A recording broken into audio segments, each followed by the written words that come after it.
Shipping is responsibility for the decline of the endangered whale shark.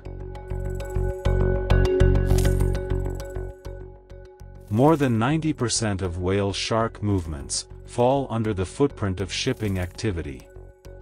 Lethal collisions of whale sharks with large ships may be vastly underestimated, potentially helping to explain why the biggest fish in the sea is in decline, according to new research.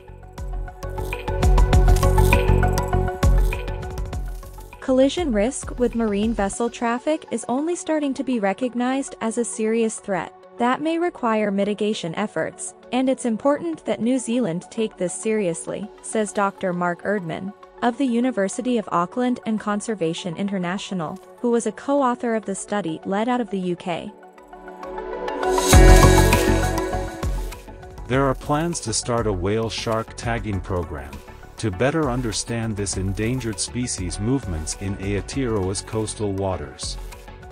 Whale sharks are slow-moving ocean giants that feed on zooplankton. Scientists tracked 348 satellite-tagged whale sharks for this research, and recorded cases of whale sharks moving into shipping lanes, and then sinking slowly to the seafloor hundreds of meters below, the smoking gun of a lethal ship strike.